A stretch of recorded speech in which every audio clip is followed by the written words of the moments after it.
Nuevamente, muy buenas tardes a todos ustedes, amigos de YouTube.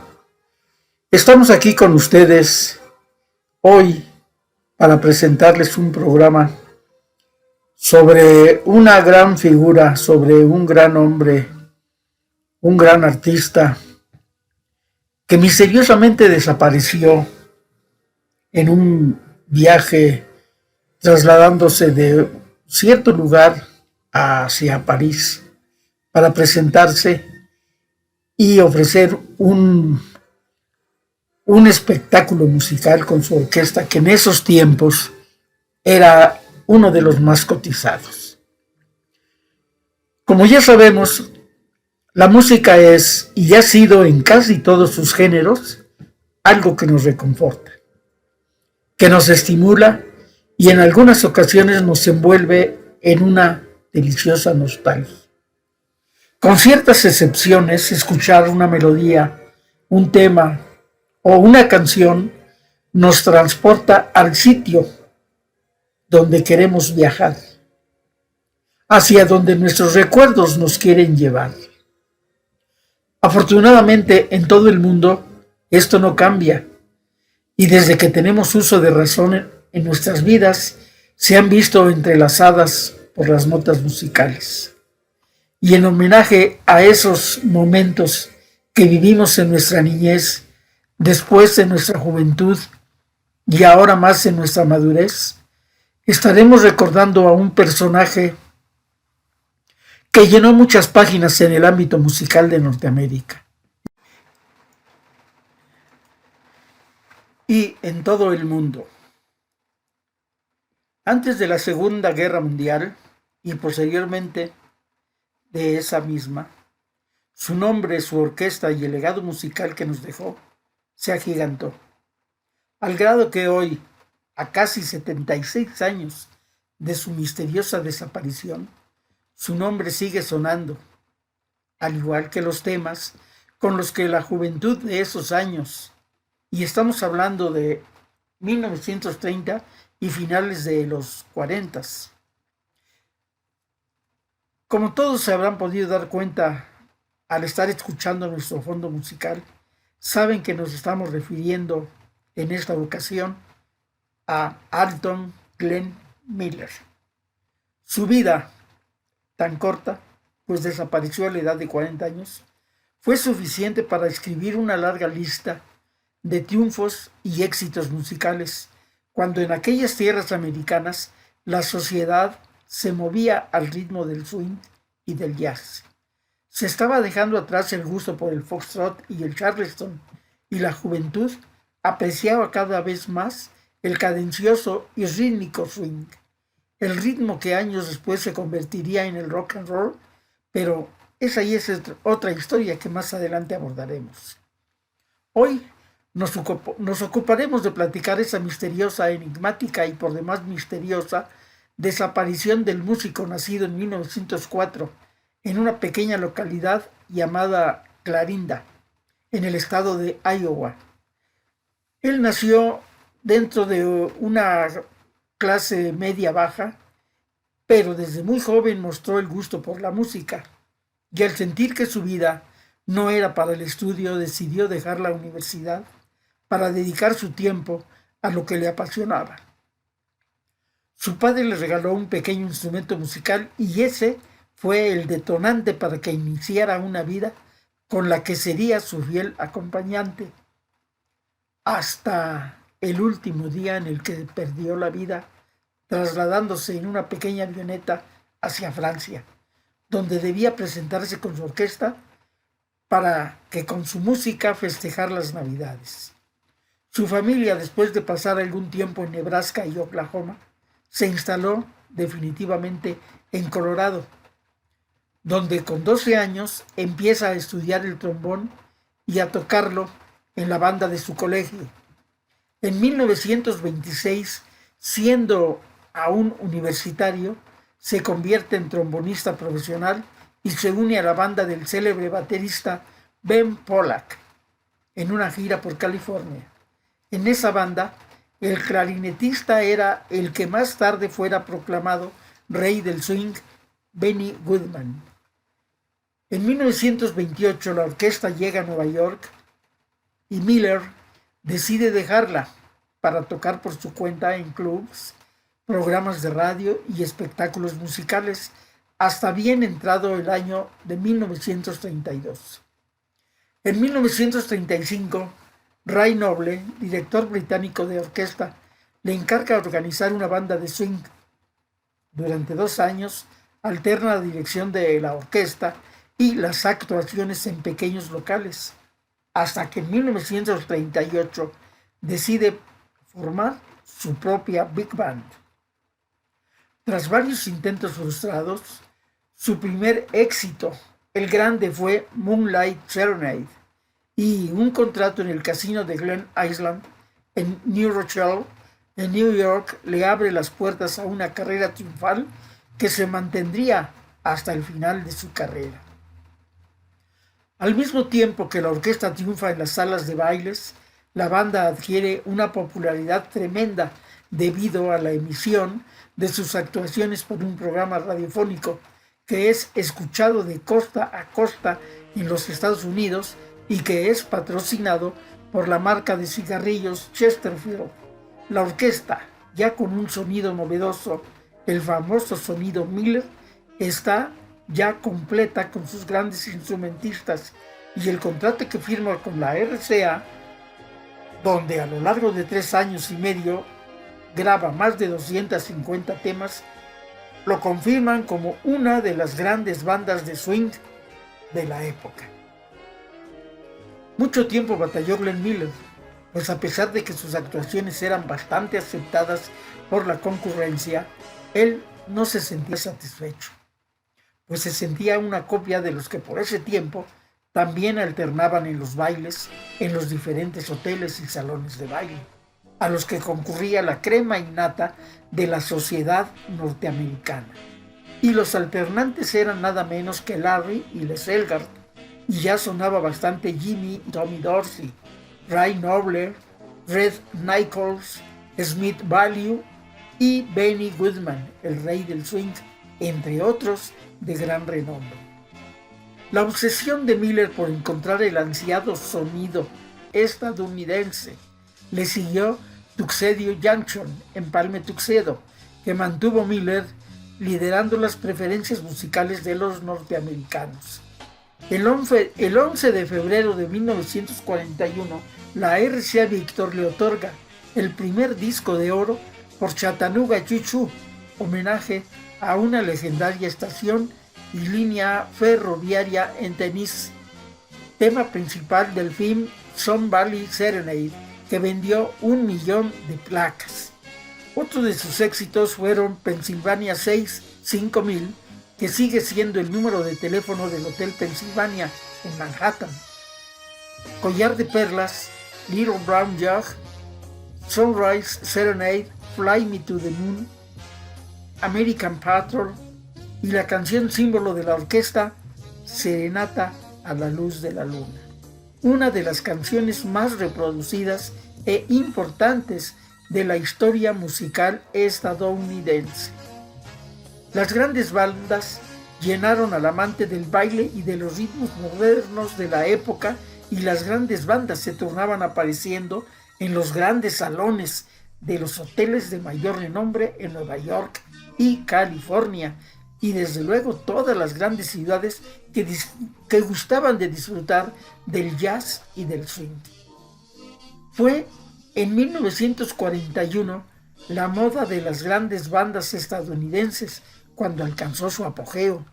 Los nombres de Duke Ellington, los hermanos Dorsey, Artie Shaw, Count Basie, Benny Goodman, Jimmy Lunceford, Claude Tongelo y Harry James recorrieron el país tocando para el público aficionado al jazz o transmitiendo espectáculos en directo desde los salones de baile de grandes hoteles. Las noches de baile se tornaron en las grandes noches de gala, glamour, moda, belleza y todo bajo el marco de esas melodías que sin duda permanecerán por siempre en las mentes de los que vivieron esa era y de todos los que hemos tenido oportunidad de escuchar a todos los antes mencionados. Pero la orquesta más célebre era la de Glenn Miller, cuyo ritmo, quizás demasiado reglamentado para ser jazz, era sincopado y bailable. El público estadounidense podía escuchar por la emisora CBS su música 3 veces a la semana, en un programa titulado Serenata a la luz de la luna, que, como ya dijimos, fue auspiciado por la marca de cigarrillos Chesterfield. La clave estuvo en que los temas de Miller captaron el espíritu de un país que salía de la Gran Depresión de la mano del presidente demócrata Franklin Delano Roosevelt. Pero el 8 de diciembre de 1941, un día después del ataque japonés a la base estadounidense de Pearl Harbor, en Hawái, Estados Unidos ingresó a la Segunda Guerra Mundial alineándose a Gran Bretaña y la Unión Soviética, que combatían al eje de Tokio, Roma y Berlín. Allí es en donde viene la guerra y el misterio, pues 8 meses después, Miller dejó su exitosa carrera artística para enrolarse como voluntario en el ejército y en el otoño de 1942 obtuvo el grado de capitán. A partir de ese entonces buscó a otros músicos enrolados en el ejército y formó la orquesta de la Fuerza Aérea, que al año siguiente tocó para los cadetes que se entrenaban en la Universidad de Yale en New Haven, Connecticut, conocida como la AAF Band por sus siglas en inglés y compuesta por 50 músicos. La orquesta recolectó millones de dólares para los bonos de la guerra y realizó una memorable gira por Inglaterra para tocar ante las tropas, hasta que en diciembre de 1944 Miller recibió la orden de presentarse en la Francia que había sido liberada por la bota nazi en agosto de ese año. Con el fin de la guerra en el horizonte, el popular músico pasó casi en vela la noche del 14 de diciembre discutiendo animadamente con un amigo sus planes para formar una banda en la posguerra y luego retirarse a disfrutar junto a su esposa de un rancho que había comprado en California. La mañana del viernes 15 de diciembre de 1944, el mayor Miller subió con recelo a un pequeño avión monomotor en una pista militar cerca de Bedford, a 60 kilómetros al norte de Londres. Viajaba a ofrecer un concierto de Navidad con su famosa orquesta de la Fuerza Aérea estadounidense para las tropas aliadas en la país liberada. A Miller no le gustaba volar, y menos en un avión tan pequeño y de apariencia frágil como aquel Norseman UC-64, que despegó bajo una densa niebla, perdiéndose entre la bruma para siempre. Recién el domingo 24 de diciembre, después de que se notificó a la esposa de Miller en New Jersey, el mundo supo que el famoso músico había desaparecido. Nadie pudo encontrar entonces una explicación de lo que había pasado con el avión. Durante décadas, el misterioso caso Miller quedó en el vacío como un enigma sin resolver y circularon numerosas teorías. Así pasaron más de 4 décadas sin que nadie tuviera una respuesta a sus preguntas. La esposa de Glenn Miller, Helen Dorothy Miller, y sus 2 hijos, ambos adoptivos, vivieron la soledad y la angustia que envolvió el misterio de la desaparición del afamado músico. A raíz de todo lo acontecido, se desarrollaron varias teorías sobre el acontecimiento. Se llegó a difundir que Miller, un personaje alto, delgado y no mal parecido, también tenía sus salidas nocturnas en varios antros y en uno de ellos encontró la muerte a manos de un despechado. Otra de las versiones, y que desde luego nunca se pudo confirmar, fue que ya en esos días la salud del afamado artista se encontraba muy mermada y por haber sido fumador empedernido habría muerto de cáncer en un hospital, siendo tal suceso escondido para no alarmar a su viuda. Algo que parecía inverosímil, ¿verdad, amigos que escuchan esta narración? Glenn Miller no murió en un accidente aéreo, sino de cáncer pulmonar en un hospital. Con esta sorprendente declaración, el hermano menor del músico Herb Miller rompió en 1983 un silencio de casi 40 años. Ciertamente, Miller abordó el Norseman el 15 de diciembre de 1944 en un aeródromo de las afueras de Londres, pero cuando el avión aterrizó media hora más tarde fue llevado a un hospital militar donde murió al día siguiente. Herb Miller había apoyado la historia acerca del accidente, pues su hermano quería morir como héroe y no en una simple cama. Como no hubo ningún accidente, argumentó Herb Miller, no hubo necesidad de investigarlo. Más aún,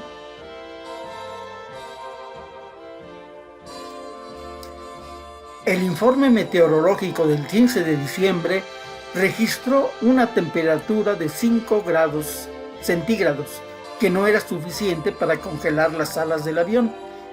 Tanto el piloto del Norseman como el otro pasajero, el coronel Beisel, murieron más tarde en batalla. Su hermano posiblemente fue sepultado en una de tantas tumbas colectivas en algún cementerio militar en Gran Bretaña.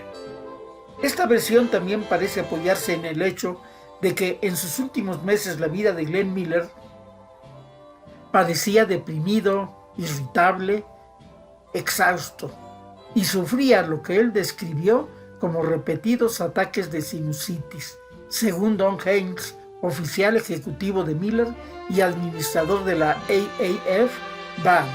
El músico había perdido mucho peso y sus uniformes, hechos a la medida, no le quedaban bien en lo absoluto.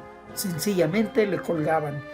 George Bustas, director de sus programas en la radio militar, recordó una discusión nocturna acerca de proyectos para la posguerra. No sé por qué pierdo el tiempo haciendo planes, suspiró Miller. Sabes, George, tengo el terrible presentimiento de que ustedes se irán a casa sin mí. Herb Miller quiso probar su aparentemente falsa versión con una carta enviada en el verano de 1944 por el muy fumador músico. Estoy totalmente extenuado, decía Miller en esa carta, aunque procuro comer bien. Tengo problemas para respirar. Creo que estoy muy enfermo. Algo que nunca se pudo comprobar, pero ahí queda para sembrar un poco más la duda que nos deja la misteriosa desaparición de la pequeña nave y con ella los 3 tripulantes de la misma. Otra de las versiones poco creíbles y descabelladas, pero que también circularon, fue que Glenn Miller era espía y que al ser descubierto por el coronel Beisel en el mismo vuelo de trayecto a París lo habría matado, al igual que al piloto, y es por eso que nunca se descubrió el asesinato. La versión de Herb Miller sobre la muerte de su hermano no ha sido corroborada por el ejército de los Estados Unidos, pero expilotos ingleses han dado una explicación más plausible a la desaparición del célebre músico. Un film de hace 30 años sugirió la revelación. En 1955, James Stewart y June Allison actuaron como Glenn Miller y su esposa en la película The Glenn Miller History. Al verla, Fred Shaw, un antiguo piloto de la Real Fuerza Aérea, trató de presentar su propia teoría del destino del Norseman ante la prensa, pero fue rechazado. No fue sino hasta 1984 que Shaw, que para entonces residía en Sudáfrica, volvió a ver el film. Esta vez consiguió publicar su versión. El 15 de diciembre de 1944, Shaw estaba a bordo de un bombardero que regresaba de una incursión abortada contra Alemania, muy cerca de la costa sur inglesa. El bombardero soltó su carga, incluyendo una bomba de 2 toneladas, conocida como Galletita, que explotó a varios metros sobre el mar. Cuando Shaw se asomó para ver la explosión, vio un Norseman volando más abajo. Un momento después, el artillero de babor le dijo por el intercomunicador: ¿viste caer ese avión?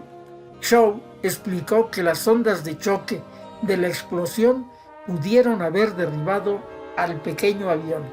En Inglaterra, un miembro de la Sociedad de Apreciadores de Glenn Miller puso un anuncio en el órgano de difusión de la Fuerza Aérea pidiendo información que corroborara la versión de Shaw, el piloto del bombardero. Victor Gregory respondió al anuncio.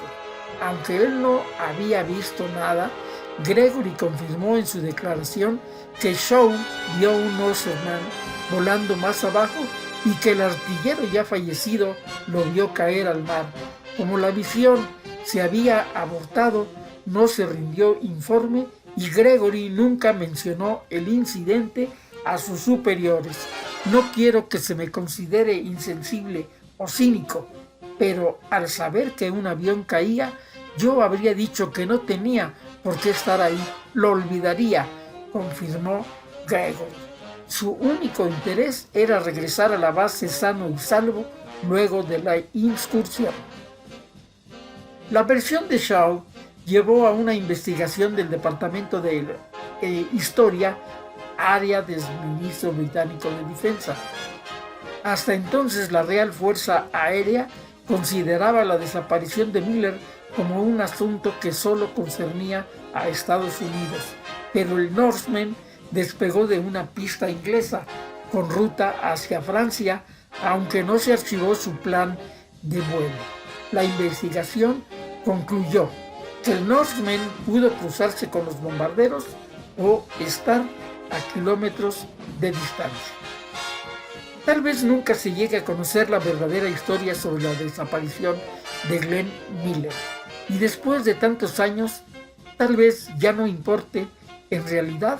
Lo que sí es relevante, sin lugar a dudas, es su música. El 17 de enero de 1946, tras 5 meses del fin de la guerra y 13 meses después de la desaparición del Norseman, la orquesta de Glenn Miller, dirigida por Tex Beneke, debutó con éxito en el Teatro Capitol de Nueva York. Por 5 años siguió atrayendo al público con las melodías de la era del swing. Luego, el éxito de Glenn Miller Story desembocó en 1953 en la reedición de sus grabaciones y en una nueva orquesta de Glenn Miller.